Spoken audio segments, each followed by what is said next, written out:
तुझे क्या लगा था तू मुझे मारकर यह खेल खत्म कर देगी? नहीं, कभी नहीं। अभी तो यह खेल शुरू हुआ है।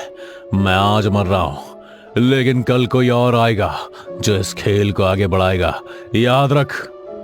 एक आदमी दर्द से तड़प रहा हुआ रेंग रहा था और उसके पैर पर अनगिनत सांप के काटने के निशान भी थे, जिसकी वजह से उसका शरीर नीला पड़ता जा रहा था और उसकी आंखों और नाक से खून बहने लगा था।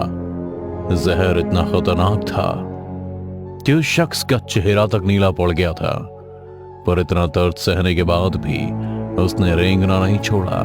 वो आखिरी सांस तक अपनी जान बचाने की जद्दोजहद में था कि तभी एक सांप तेजी से रेंगता हुआ उस शख्स की छाती पर आ बैठा। रस्सी जल गई लेकिन बल नहीं गया। तू महज चंद मिनटों का मेहमान है और ऐसे में भी मुझे मारने की बात कर रहा है।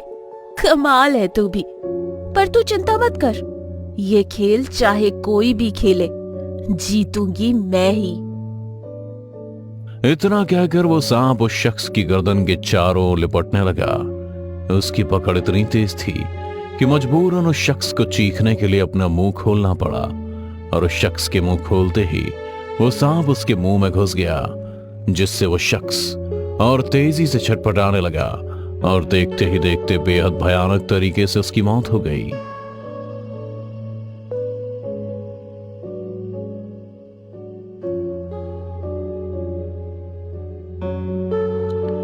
जी कोई है? दरअसल मुझे कमरा किराए पर चाहिए था। मैं गांव के ग्रामीण बैंक का इंचार्ज हूं। मैंने बहुत कोशिश की, पर इस गांव में कोई भी कमरा किराए पर नहीं देता। देखिए, मना मत करिएगा, मैं बड़ी उम्मीद लेकर आपके पास आया हूं। प्लीज मेरी हेल्प कीजिए, मुझे रहने के लिए कमरा चाहिए। अच्छा ठीक है, पहले आप अपना नाम बताओ। जी मेरा नाम रोमी है। हाँ तो रोमी, मेरा नाम नागेश है। मैं भी आगे आगे हाथ जोड़ता हूँ। मेरे घर में ऐसा कोई कमरा नहीं है जो खाली हो, तो मैं चाहकर भी आपको एक कमरा किराए पर नहीं दे सकता। नागेश की बात सुन रोमी का मन उदास हो गया था। वो वापस जाने को मुड़ा ही था कि तभी नागेश ने कुछ सोचते हुए कहा, एक जगह है, पर तुम उसमें रह भी पाओगे या नहीं ये मुझे नहीं पता। कैसा रास्ता? आप बताइए। कम से कम सुबह 3 घंटे आने और 3 घंटे जाने का टाइम तो बचेगा। झाड़ू? हाँ, पकड़ लो इसे और आओ मेरे पीछे। मैं तुम्हें एक बेहद खूबसूरत जगह दिखाता हूँ, और उसमें रहने का किराया भी बहुत मामूली देना होगा। नागेश रोमी के हाथों में झाड़ू थमा, उसे अपने पीछे लेकर चल दिया। दोनों एक पुराने मंदिर के दरवाजे पर खड़े थे, जिसके दरवाजे पर खूब सारे सांपों की आकृतियां बनी थीं। कि तभी नागेश ने दरवाजा खोलने से पहले रोमी से पूछा, तुम्हें नींद में चलने की आदत तो नहीं है ना? हाँ, नहीं, मुझे ऐसा कुछ भी नहीं है। और क्या नॉनवेज या दारू वगैरह भी पीते हो? जी ब्राह्मण हूं, नॉनवेज के तो नाम पे उल्टी आती है मुझे। और रही बात दारू की, तो मुझे तो उसका रंग तक नहीं पता। रोमी की बात सुन नागेश ने एक नजर उसे देखा और दरवाजे पर जोर से धक्का मार उसे खोल दिया। उसने जब मंदिर को देखा तो उसके होश उड़ गए। एक बड़ा सा विशाल मंदिर उसकी आंखों के ठीक सामने था, जिसके चारों तरफ सांप की आकृतियां बनी हुई थीं, जिसे गौर से देखते हुए रोमी ने नागेश से तुरंत कहा, मुझे अकेले रहना है, खानदान के साथ नहीं। मेरे पास अब यही एक खाली जगह है जो मैं तुम्हें दे सकता हूँ। रोमी बेटा, जो मिल रहा है ले ले, वरना रात किसी पेड़ के नीचे या तबेले में बितानी होगी। रोमी सोचता हुआ खुद से कह ही रहा था। तभी नागेश ने कहा, क्या सोच रहे हो? नहीं रहना क्या? नहीं रहना है। भला इतने कम किराए में इतनी अच्छी जगह मिलती है कहीं? अच्छा तो याद रखना, अगर कोई तुमसे इस जगह के बारे में पूछे तो कहना कि नागेश ठाकुर के आदेश पर रह रहे हो, और मुख्य मंदिर के दरवाजे खोलने की इधर उधर भटकने की कोई जरूरत नहीं है। दिन भर काम करना और रात को सिर्फ सोने के लिए ही आना। अब जाओ, खुद का कमरा साफ करो, बाकी खाने के लिए मैं कुछ भिजवाता हूं। नागेश रोमी को सारी बातें समझा, बिना मंदिर के अंदर पैर रखे वापस आ गया। दरअसल नागेश ने रोमी को पुजारी का कमरा दिया था, जो सालों से धूल खाया हुआ था। कमरे में बड़े बड़े जाले थे और उस कमरे की खिड़की से मंदिर का मुख्य द्वार साफ दिखाई देता था।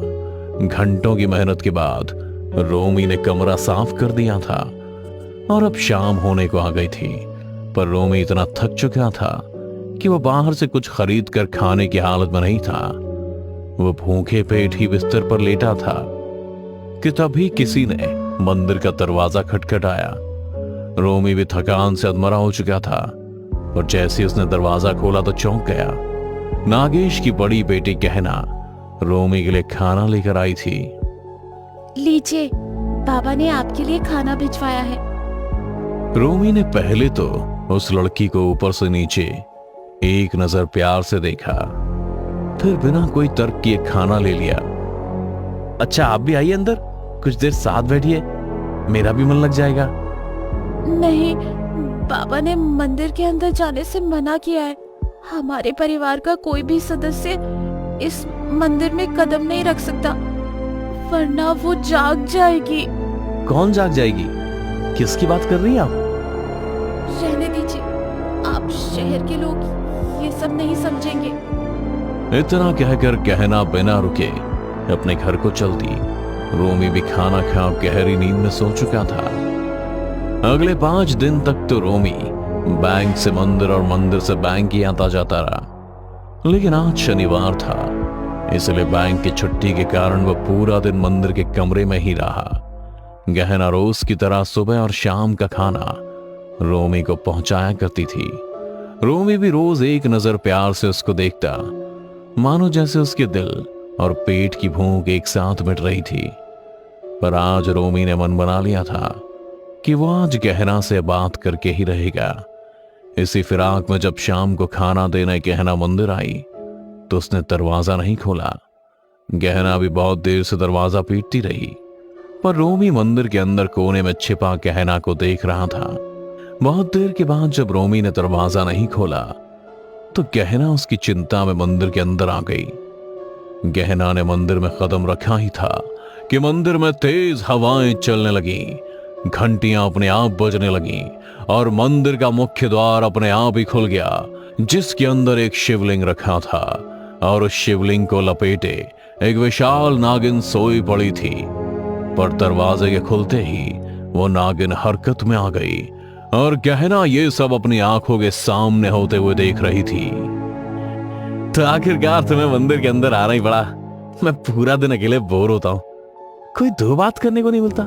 सारा गांव 7 साढ़े 7 सो जाता है, इसलिए मैंने जानबूझकर दरवाजा नहीं खोला ताकि तुमसे दो बातें कर सकूं। झाड़ियों से निकल रोमी ने गहना से कहा था, पर गहना के होश उड़ चुके थे।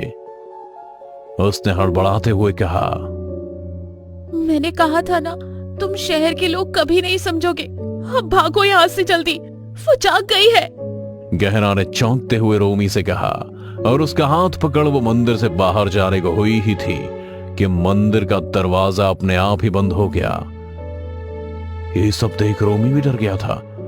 ये सब क्या हो रहा है? ये दरवाजा कैसे अपने आप बंद हो गया? अभी कुछ मत पूछो, भागो यहाँ से, मैं तुम्हें सब बताती हूँ।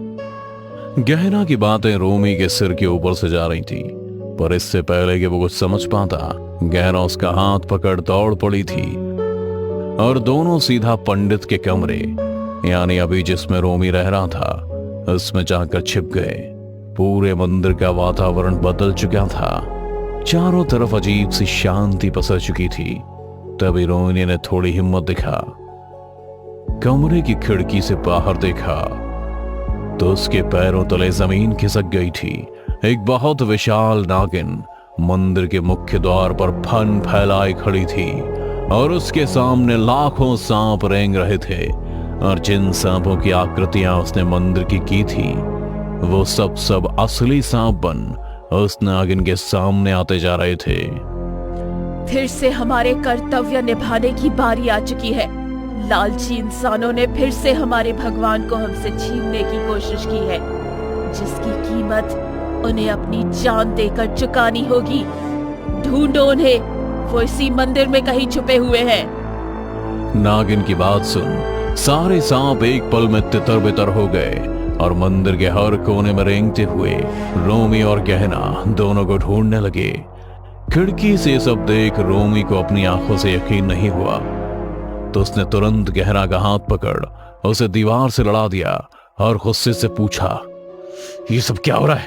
कौन हो तुम लोग? ये क्या है? और वो किसे ढूंढने की बात कर रहे हैं? मुझे ना, पर मैंने तो कुछ किया ही नहीं है, फिर मेरे साथ ये सब क्यों? रोमी, ये हमारा पुश्तैनी मंदिर है जिसकी रक्षा करने की जिम्मेदारी देवताओं ने हमारे खानदान को दी थी।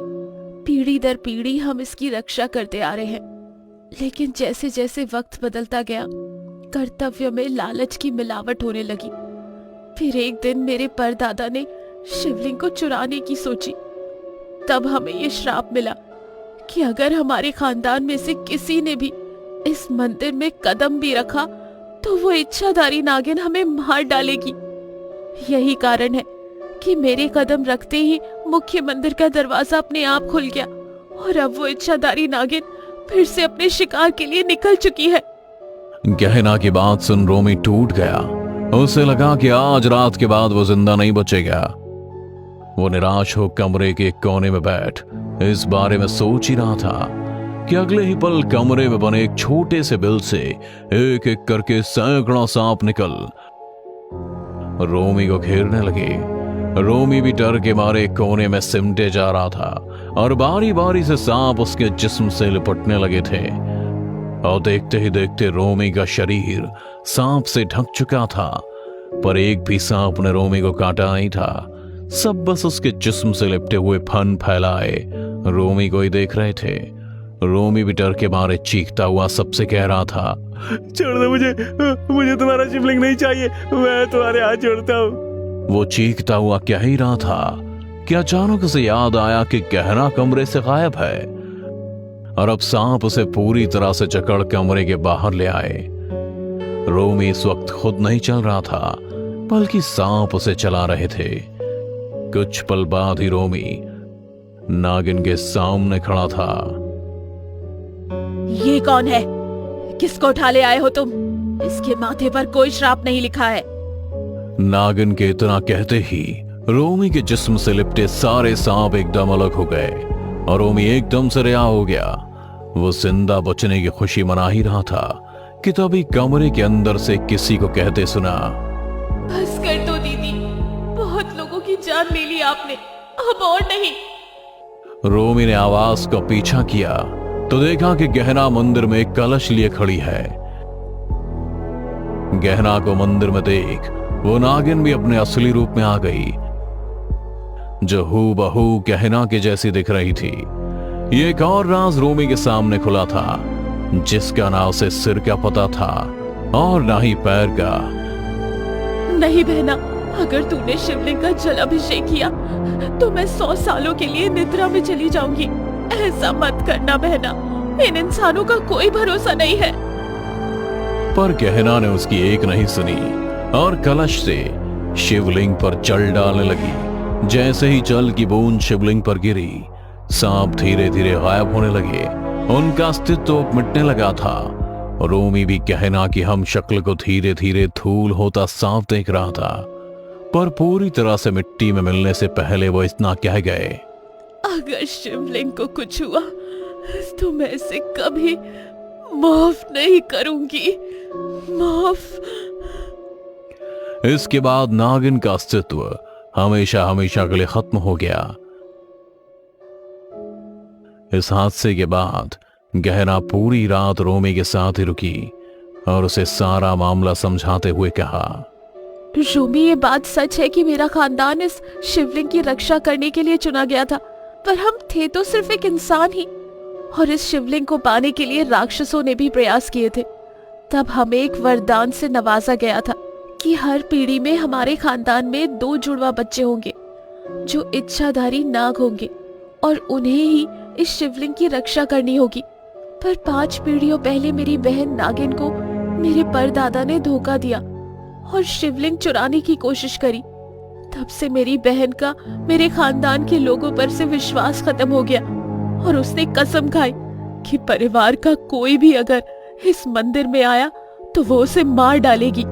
तब से कोई भी इस मंदिर में नहीं आता, और जिस नागेश से तुम मिले थे वो मेरे पिता नहीं है। हमारा परिवार तो अब कहीं और जा बसा है, और श्राप मिलने के बाद हमारी पीढ़ी में कभी कोई जुड़वा बच्चे भी पैदा नहीं हुए, ना ही किसी को इच्छाधारी नाग का वरदान मिला। इसलिए दीदी किसी को जिंदा नहीं छोड़ती। वो जानती है हमारे जाने के बाद इस शिवलिंग की रक्षा करने के लिए कोई नहीं रहेगा। तो शिवलिंग का जलाभिषेक कर सारे सांप कैसे खत्म हो गए? वो इसलिए क्योंकि जल अभिषेक का मतलब है कि शिवलिंग सुरक्षित है और मेरी बहन मरी नहीं है। वो तो बस विलुप्त होकर कुछ सालों के लिए जमीन के नीचे चली गई है सोने के लिए, लेकिन अगर कभी भी शिवलिंग को खतरा हुआ तो वो फिर से जाग जाएगी। अच्छा, एक आखिरी सवाल, अगर तुम्हारी बहन एक इच्छाधारी नागिन है तो क्या तुम भी एक इच्छाधारी नागिन हो?